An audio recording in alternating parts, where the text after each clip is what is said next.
Hey everyone, Travis Robertson, CEO and founder of Robertson Coaching International, where we help people create businesses that support their life, not businesses that run their life. And today I want to kind of continue in on our little series here on how do we go about setting goals and planning. I'd say that's probably one of the questions I get asked most is, what is the process you walk your clients through in planning their businesses and planning their lives? And so I'm kind of opening up the kimono a little bit and showing you some of what we do. And in the last video, I covered 4 questions that we have all of our clients start with before they get into the goal setting. Just kind of reflection questions. Where do you want your business going? And what did you do well this last year? What did you not do well? So there's different questions, and I'd encourage you, go back, watch that video if you haven't. We'll link it up in this one. We'll also put the link below the video too, so that you can get it very easily. But today I want to kind of talk with you about 9 different areas that you're going to need to set goals in. Now, maybe for some of you, you've heard that there's 7 different areas or 6 different areas or 8 different areas. I break it into 9, and the reason I do that is I like a little bit more granularity. I like to be able to kind of whittle it down and get it a little bit more niche down, because it allows me to set more effective goals. And see, the goal isn't to have a lot of goals. The objective is to have the right goals and just a few goals that are going to move you forward. So by breaking it into 9 areas, it gives me a little bit more control over my goals and the effectiveness of them. So let's look at the 9 different areas. The first is this: spiritual.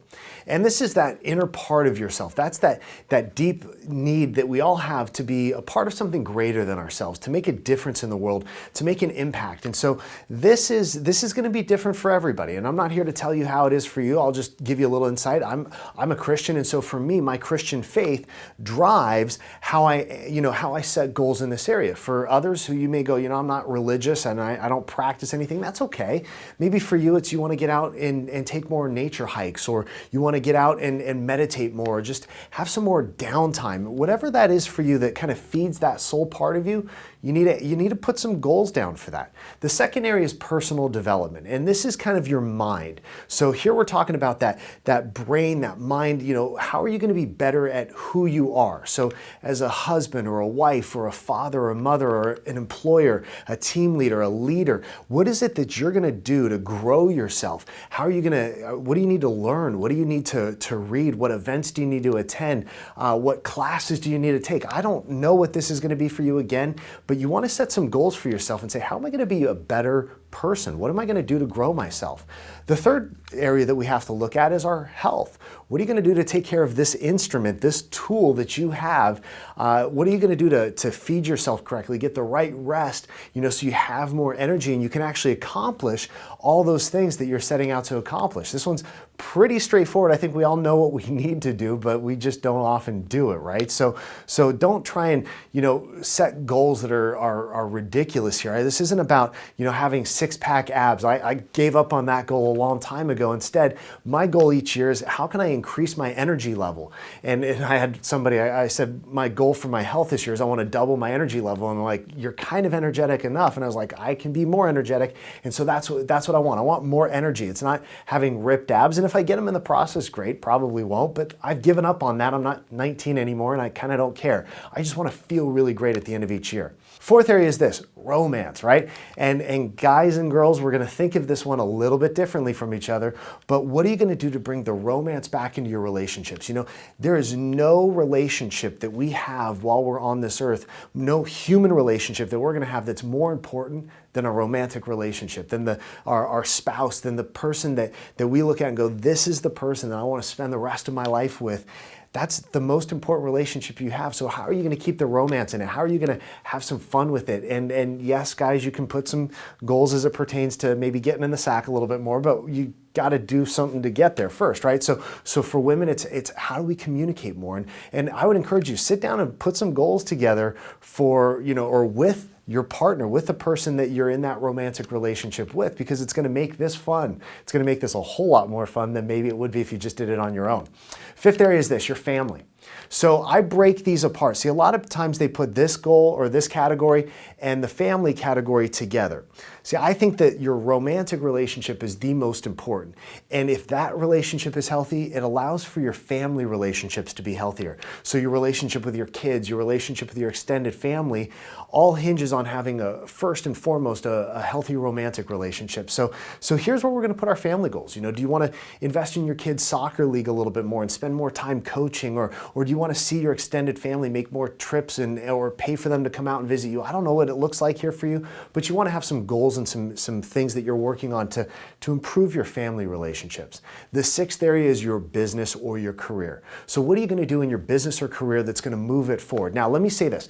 This category right here will probably have the most number of goals. It'll probably have more goals than the other areas because it's the one area or the one category that deals with your professional life. All the other ones tend to deal more with your personal life, though they may have some bleed over, but this is the one that is solely dedicated to your professional life. Everything else is to your personal life. So if you add up all the personal categories, the other 8, they will probably outnumber the goals you have here. So don't feel like, oh my gosh, I have 6, goals for my business and only 2 for my family. Does that make me a crappy father? No, it just means that you've got other areas or other goals for other areas, and that this is just one category for one big area of life. So you want to put your business or your career goals in here and then move on to area 7, which is your finances.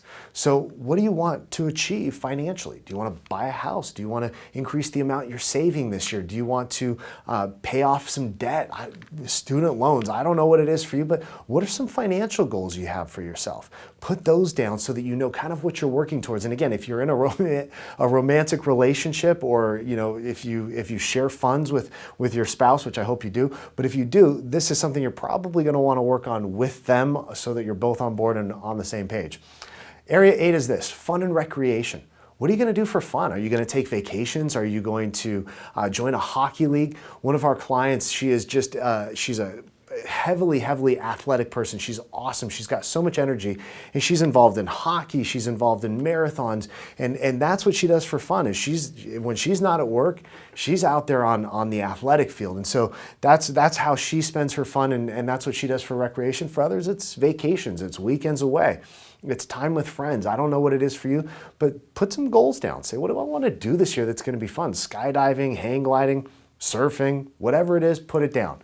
And then the last area is this: your social life. So this is your friendships, this is your relationships outside of family, and this is what you're going to do socially. Do you want to spend more time with your friends? And I got to be honest, for me, this next year, this is a big one for me. I'm not all that great on the social level because I'm on the road so much. I travel a lot and I'm not always home, and so my personal relationships sometimes suffer a little bit. And I'll be honest, I'm not always a great friend, and so I want to be a better friend over the next 12 months. So this is a big one for me. This is a key area, and I've got some key relationships that are going to move me forward. Now, so these are the 9 areas. Let me give you a couple of quick tips here. Number 1 is this: make sure that your goals are specific so you can tell whether you're going to achieve them or not. Too many people go, well, I'm going to be a better friend. Okay, great. What does that look like? How are you going to be a better friend? Or I want to lose weight. Great. How much weight do you want to lose? Get specific with these goals so that you're able to figure out how to put a plan in place to achieve them. Another thing is this: don't put down too many goals. A lot of you, like me, are overachievers, right? There are 9 areas in here.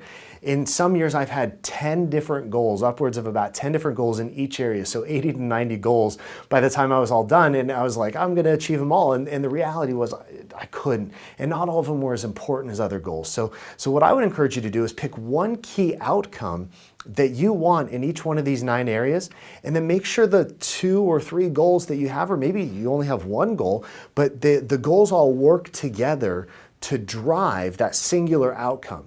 The business category is going to be the exception there because your business category is going to cover a lot of different things. But in social, maybe you say, you know what, I want to spend more time with friends. I want to go out one night a week with my friends, or with a friend, or grab lunch with people during the week. Whatever it is, just make sure you're working towards the same singular outcome so that you know that your goals are all aligning and pushing you in the right direction. So that's what I would encourage you to do.